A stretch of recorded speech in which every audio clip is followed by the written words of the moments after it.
Yeah, of course, Sergio Perez moving from McLaren to Force India, and in steps Kevin Magnussen, the young Danish driver.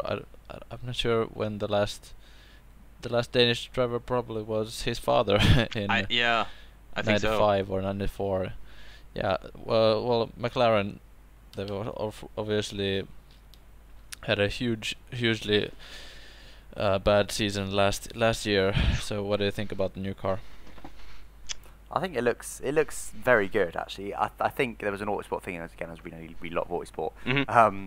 A tech analysis that says they've clearly started early, and like I say, I'm no engineer or anything, but it does look like that visually on the car. It looks very refined, and there's a lot of little aerodynamic bits, and it just all looks very Yes. good. Definitely, looks like a very good car, and I think it's pretty obvious that they gave up pretty early last year, and of Hmm. course they've got those suspension blockers as well on the back. Have you read in much into them? Yeah, I mean, I don't 100% understand how they work, but I do understand the simple fact that they are aerodynamically positive and they're part of the whole suspension. Ted Kravitz, I think, was trying to explain it as well. Peter Windsor did a video with Scarbs doing the analysis of the McLaren as well. Again, I saw it. I don't 100% understand everything that they were talking about, but just like you said, it seems extremely refined. If you took the paint jobs off of all of these cars, you could still definitely tell which one is the McLaren. It really I think stands out. one of the most pretty penis noses as well, must be said. Yes. It's still not great, obviously, but I think I actually like the front end, despite the penis nose. I like the front end. So yeah, I think they've done a good job with that. And just going back to suspension, the rear suspension thing as well, I think it's to do with like stopping the air effectively escaping over the top of the diffuser and effectively forcing it to go through the diffuser, which of course is a very good rear downforce generator. Mhm. At low speed at least. And then at high speed, obviously you get the greater downforce, which pushes the car down and pushes the suspension up effectively, which then creates a gap at the top of the diffuser, lowering drag. So it's kind of a double whammy in that respect.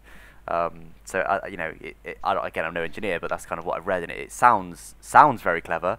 And let's just hope it works. And I hear that most of the teams are or presenting either a protest or developing their own version of. Right. Probably both in the case of Right. big teams, particularly Red Bull. I bet they'll protest it, and they'll have one already on Adrian Newey's drawing board. Absolutely, absolutely. I wouldn't expect anything else from them, certainly.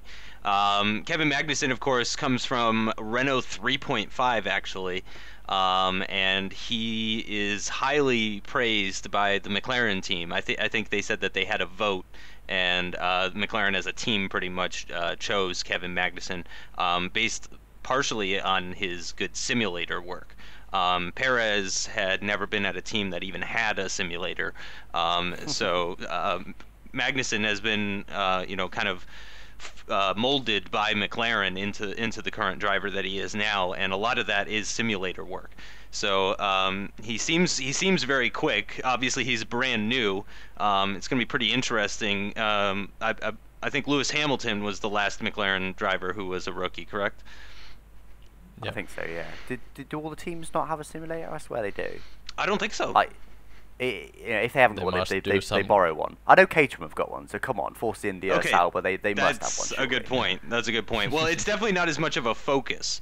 They've people have mentioned how McLaren is very focused on the simulator and Oh yeah, definitely. the sort of yeah, results and it's fairly widely regarded. I think that McLaren have probably got the best simulator. yeah, Because they almost always turn up to race weekend. I guess kind of ignoring last year because it was a bit of an off year, but with a solid setup, they Yeah. always tend to do well in practice one, whereas other teams have to work on their setup for quite a lot of time. Whereas McLaren, probably mainly because they're simulator, just turn up with a good setup to get started. yeah, good baseline Also setup. going back to the whole Kevin Magnussen and Sergio Perez thing, I think it was very harsh to drop Perez.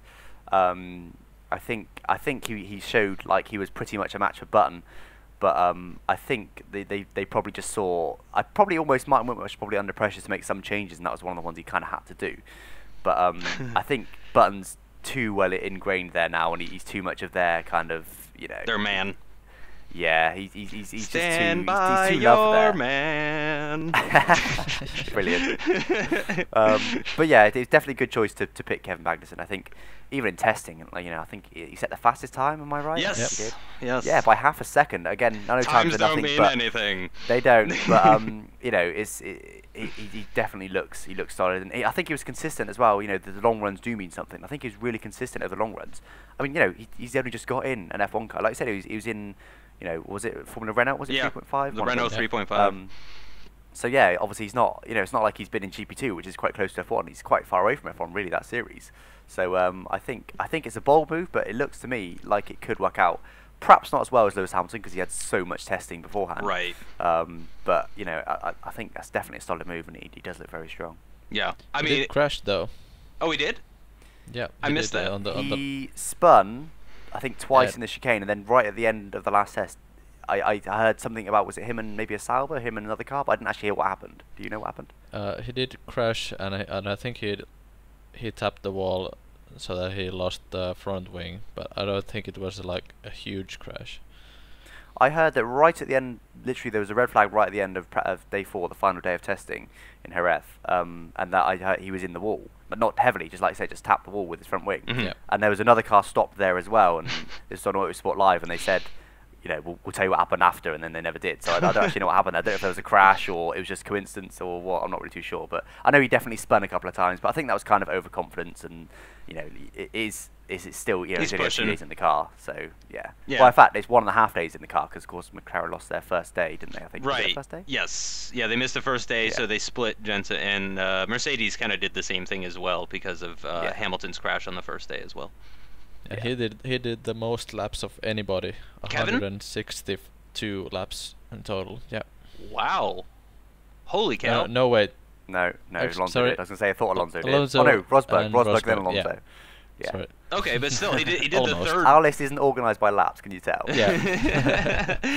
He did the Whoops. third most amount of laps though, which is I mean, you don't get as much, just like you were saying, you don't get as much practice and testing that you used to. But certainly, you know, the reliability was there enough for him to do.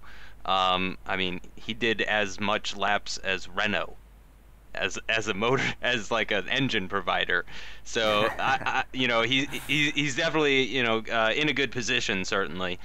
He's obviously very quick. I don't think anybody would be brought into F1 if they weren't, you know, within 1 or 2% of the fastest drivers out there. So I mean, he's obviously quick, but he is a big question mark for a lot of people, myself included. I'm expecting that he will do pretty well. Honestly, I'm expecting he'll probably beat Jenson, even in his rookie year. Me too. Not initially. I think say second half of the year, say onwards. Yeah. I think he will. Yeah. You know, I agree. I think he probably will start beating Jenson because for me, Jenson's good. Again, he's solid, Mhm. but very consistent. But he's not. You know, he's not particularly fast or anything like that. But He's very picky too. When he's not, Very picky. when he doesn't feel good with the car, then it all falls apart for him. that really annoys me. How he's always got something to say about the car. I think Mhm. I've said to you before, Justin. And he's like, you know, if he's not on pole, even sometimes when he is on pole, he's like, oh yeah, it wasn't quite right. The suspension wasn't quite right, or the rear end was a bit There's loose. so He's much always got understeer. something to say. Always yeah, understeer. always. To be fair, every driver probably has. You know, it's very rare the car's set up perfectly. But say someone like Lewis Hamilton, I've noticed, particularly, you know, since he's joined Mercedes, he's been not saying that sort of thing at all. Yeah, he praises obviously I'm a the car Hamilton fan, I'm usually. biased, but not even that. He just says, I just didn't perform today. Yeah. Button never says that. Button never ever says that. He's never just says, no, I just didn't get a lap together today. It's so rare he says that. Whereas Hamilton seemed to say, Hamilton was almost too down on himself last year, wasn't he? Yeah, Just saying, yeah. I just didn't get a lap together today. He was I being just too harsh failed," on sort of himself. thing. He was, but you know, just in stark contrast to Button, who just just always got something to blame. It makes me laugh. Well, it makes me angry and makes me laugh at the same time. It's quite weird. Rage laugh. Yeah. But yeah, Jenson, you know, I'm expecting pretty much the same performance as the last couple of years. You know, anything post 2009, it's pretty much the same story for Jenson. Really, depending on the car, he might be a race winner, but I sincerely doubt that he'll be in the championship hunts. I mean, again, a lot of it does depend on the cars and how those end up turning out, but. I'm not sure that Jenson can beat like Alonso or Kimi, for example. I mean, those guys just really seem to have an edge over him. I think I just remembering something I heard before. I think part of the reason as well to drop Perez was that I think Button very much needs a strong teammate. He needs someone to push him. Oh, okay. He's been in F1 for so long and stuff, and yeah, he does push himself, of course. But when he was with Hamilton, he was not far off Hamilton. He did outscore him 1 year. I know it's only 1 year, but he was never miles off Hamilton. Usually a few tenths in quali. But considering how fast everyone regards Hamilton is, that's pretty impressive. For a driver that everyone regards as good but not amazing. And last year he was kind of equal to Perez, and I think definitely losing Hamilton. I mean, it was a pretty bad car anyway. Yeah. But I think it definitely helps a lot. I think Button does need someone to push him on strongly. I mean, just look at his Brawn year. Yeah, of course he won. Was it 6 out of the first 7 races or something similar like that? Yeah. Obviously he did outperform Barrichello, obviously, since he won the championship. But after those first few races, he was pretty average, didn't he? I think he won. Was it like one or two more races, if that? I think Abu Dhabi. Yeah, it was like he just literally scoring the points. That's all he was doing. He wasn't barely even getting podiums. I realised obviously the car tailed off a little bit as well, probably, but it just shows that he's kind of. I think he gets to a point. He's like, yep, I'm happy with that, and he kind of almost stops pushing. It's quite weird. And that probably happened last year. He's like, yep, I'm beating Perez. I'm happy with that, and kind of almost went off the boil a little bit. Then of course Perez raised his game, and he had to as well a little bit, but. I think it's an interesting point. Just while we're on McLaren as well, I want to sort of go off subject a little bit about Ron Dennis and the whole Martin Whitmarsh situation. Yeah, please. Of course, Ron Dennis being brought back in as McLaren Racing CEO after just having concentrated on the automotive side of McLaren. I think quite an aggressive move by the McLaren board to bring Ron back in. I think very harsh on Whitmarsh too, having had one. Well, I say one bad year. Of course, he should have won the championship in 2012. Perhaps should have had a faster car before that. So it's not just been 1 year, but. I think they should have said, look, right, you've had a really bad this year. We'll give you 1 more year. Right. Sort it out this year, or we're going to do something. Then I think totally fair enough. But I think it was just harsh. And then Ron Dennis has been the typical heavy-handed Ron, straight away. We haven't got confirmation yet, but pretty much sacking Whitmarsh and bringing in Eric Boulier and another unnamed. I think it's McLaren Racing Sierra actually he's bringing in. So I'm not sure what his title will be after that, but. Yeah, it's an interesting move by McLaren. It's certainly big times, and I think particularly disappointing if McLaren do well this year, because that's all Martin Whitmarsh. Yeah. If they've got a good car, that's Martin Whitmarsh. I mean, it's the design team, but it's Whitmarsh's decision when to stop development, when to start development on the new car. What direction he makes the end call. Up until a few months ago, equally with Kevin Magnussen, if he's a solid driver, it was Whitmarsh that signed him. It was Whitmarsh that dropped Perez. So I mean, obviously there's the board and there's a lot of other people there, but. It's I don't know. It seems very, very harsh to me. I don't know what you guys think. I wonder if Martin saw this coming. Is my big thing. I wonder how long he's known about this, because something tells me that he would have seen this coming. I mean, he even talked during the 2013 season about saying how his job is at risk at any time when he's not winning, pretty much. So I think he must have at least known it was a possibility at the very least. Yeah, definitely. He's a clever guy, and he's been at McLaren for a long time. He knows exactly how McLaren works, and I think he was turning McLaren around as well. McLaren, for me, went in the wrong direction. As they got their processes are too strict. It is good in some respects, like quality control, brilliant, but there's just certain things. The structure of McLaren just isn't quite right. It just doesn't really work, and I think he was starting to turn that around. 2012 was evidence of that. Yeah, 2013 was a bad season, but a lot of teams have an odd bad season sort of thing. But yeah, it's just I don't know. It's a weird one, and I think he's one of the best team principals out there as well. I mean, like I say, his results arguably aren't going to say Christian Horner, but I think Christian Horner hasn't got a mark on Martin Whitmarsh as a team principal overall. For me, I think I don't know if he'll get a job now though, because it's difficult to take McLaren's McLaren's offcuts almost, isn't it? Yeah. I'm quite surprised Perez got a driver as well. He deserves one, but. It's like, well, if he's not good enough for McLaren, why is he good enough for us? Type scenario. I think a lot of people saw that for the same way. Yeah. So I don't know. If he doesn't get another team principal job, he's going to be big waste, because like I say, he's definitely very good team principal overall. He seems, anyway, obviously we don't know a lot, but he does seem to be a very, very good team principal. Yeah. Seems like a good guy, yeah, too. But like I say, McLaren's a difficult team for sure. Oh yeah. And I had heard before that McLaren is the type of team where they'll just start chopping heads if the results are bad enough. And last year I think was the worst or the second worst year that they had ever had. So I mean, it's it's not that surprising of a response from them. It's still surprising at the same time when you like kind of step back, but when you really look at it and think of it, it's something that they were always bound to do at some point if things were really this bad. Yeah, for me, I think Ron Dennis kind of, because obviously he was on the automotive side. Of course, he always pays attention to the F1 side.